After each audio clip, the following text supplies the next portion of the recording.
অহাকালিৰ পৰা আৰম্ভ হ'ব অতি প্ৰত্যাশিত মেট্ৰিকৰ পৰীক্ষা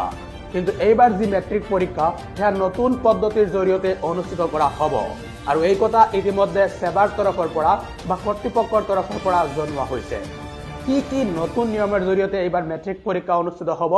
এই খবৰটো পৰীক্ষাৰ্থীসকলৰ বাবে লৈ অহাৰ চেষ্টা কৰিছো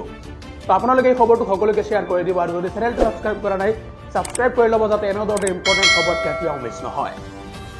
এই মুহূৰ্তত এটা বিগ ব্ৰেকিং নিউজ জনাই আছো এটা ডাঙৰ খবৰ কিয়নো মেট্ৰিক পৰীক্ষালৈ মাজত মাত্ৰ আজিৰ দিনটো আৰু অহাকালিৰ পৰাই আৰম্ভ হ'ব অতি প্ৰত্যাশিত মেট্ৰিকৰ পৰীক্ষা এইবাৰ নতুন নিয়মেৰে অনুষ্ঠিত হ'ব হাইস্কুল শিক্ষান্ত পৰীক্ষা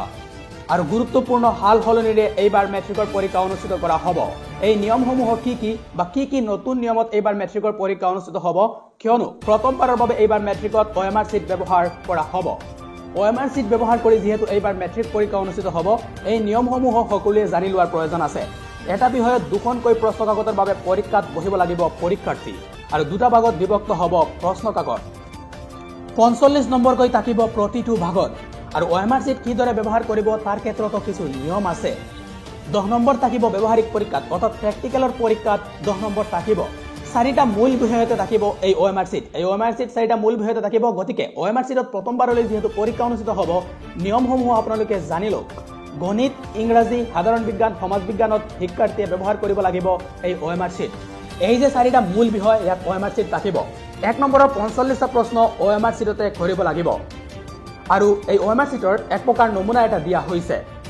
OMR চিটত পৰীক্ষাৰ্থীয়ে ব্যৱহাৰ কৰিব লাগিব কলা অথবা নীলা ৰঙৰ চিয়াহী অৰ্থাৎ OMR চিটত কলা অথবা নীলা ৰঙৰ বল পইণ্ট পেন ব্যৱহাৰ কৰিব লাগিব সেই কথা সেৱা কৰ্তৃপক্ষই জনাইছে আৰু প্ৰথমবাৰৰ বাবে যেহেতু মেট্ৰিকত OMR চিট ব্যৱহাৰ কৰা হ'ব তাৰ বাবে কেইবাটাও নতুন নিয়ম ধাৰ্য কৰা হৈছে পৰীক্ষাৰ্থীয়ে পৰীক্ষাৰ বাবে যথেষ্ট প্ৰস্তুতি চলাই আছে OMR চিটত কি নিয়ম আৰু কেনেকুৱা হ'ব OMR চিট তাৰ তথ্য আপোনালোকৰ বাবে লৈ অহাৰ চেষ্টা কৰিছো আমি আপোনালোকক দেখুৱাম এয়া হৈছে সেৱাৰ তৰফৰ পৰা এখন চেম্পল দিয়া হৈছে এই মুহূৰ্তত আপোনালোকক দেখুৱাই আছো যে এনেকুৱা হ'ব আসলতে এই OMR চিটখন তাত কি পদ্ধতিৰে এইখন ফিল আপ কৰিব লাগিব কি নিয়ম সকলো কথা বৰ্ণনা কৰিছে board of secondary education Assam OMR answer sheet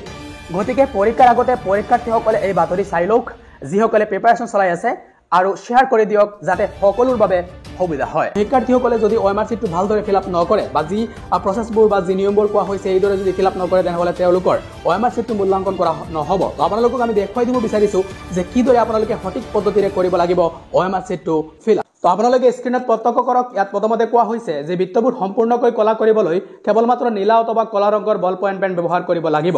দ্বিতীয়তে কোৱা হৈছে যে প্ৰতিটো প্ৰশ্নৰ বিপৰীতে মাত্ৰ এটাকৈ বৃত্তহে কলা কৰিব লাগিব আৰু বৃত্তটো কলা কৰিলেহে মূল্যাংকন কৰা হ'ব ইয়াত গুৰুত্বপূৰ্ণ কথা কোৱা হৈছে যে আপোনালোকে জানে প্ৰতিটো প্ৰশ্নৰ বিপৰীতে চাৰিটাকৈ বৃত্ত থাকে ABCD তো যেটো শুদ্ধ বুলি ভাবে এইটোকেই আপোনালোকে কলা কৰিব লাগিব এটাতকৈ বেছি যদি আপোনালোকে কলা কৰে তেনেহ'লে এইটো মূল্যাংকন কৰা নহ'ব আৰু বৃত্তটো যদি আপোনালোকে কলা নকৰে এটাও বৃত্ত তেনেহ'লে মূল্যাংকন কৰা নহ'ব তৃতীয়তে আপোনালোকে দেখিব ইয়াত উদাহৰণ দিয়া হৈছে যে বৃত্তবোৰ কলা কৰাৰ সঠিক পদ্ধতি লেফট সাইডতে আছে আৰু অশুদ্ধ পদ্ধতিটো ৰাইট সাইডত আছে যিদৰে সঠিক পদ্ধতি এইদৰে আপোনালোকে সম্পূৰ্ণকৈ বৃত্তটো ফিল আপ কৰিব লাগিব 4 নম্বৰ পইণ্টত কোৱা হৈছে যে উত্তৰ এবাৰ চূড়ান্ত হিচাপে কলা কৰি দিয়াৰ পাছত কোনো ধৰণৰ হাল হলনি কৰিবলৈ দিয়া নহ'ব আৰু 5 নম্বৰত কোৱা হৈছে যে কোনো ধৰণৰ খচৰা কাৰ্যৰ বাবে OMR পৃষ্ঠাটো ব্যৱহাৰ কৰিব নোৱাৰিব 6 নম্বৰত কোৱা হৈছে OMR পৃষ্ঠাটোত কোনো ধৰণৰ বাছ দিয়া ফলা আচৰা অথবা ষ্টেপল পিন ব্যৱহাৰ কৰিব নোৱাৰিব 7 নম্বৰত কোৱা হৈছে প্ৰতিটো প্ৰশ্নৰ বিপৰীতে নিৰ্দিষ্ট এটাতকৈ বেছি বৃত্ত কলা কৰিলে সেই প্ৰশ্নৰ মূল্যাংকন কৰা নহ'ব সেইটো আমি আপোনালোকক আগতেই কৈ দিছো 2 নম্বৰ পইণ্টত তো এইবোৰ আছিল OMR চিটটো আপোনালোকে ফিল আপ কৰাৰ সঠিক পদ্ধতি এইবোৰ নিয়ম যদি আপোনালোকে নাজানে বা ভুল কৰে তেনেহ'লে কিন্তু আপোনালোকৰ মূল্যাংকন কৰা নহ'ব বা আপোনালোকৰ নম্বৰবোৰ কমিব পাৰে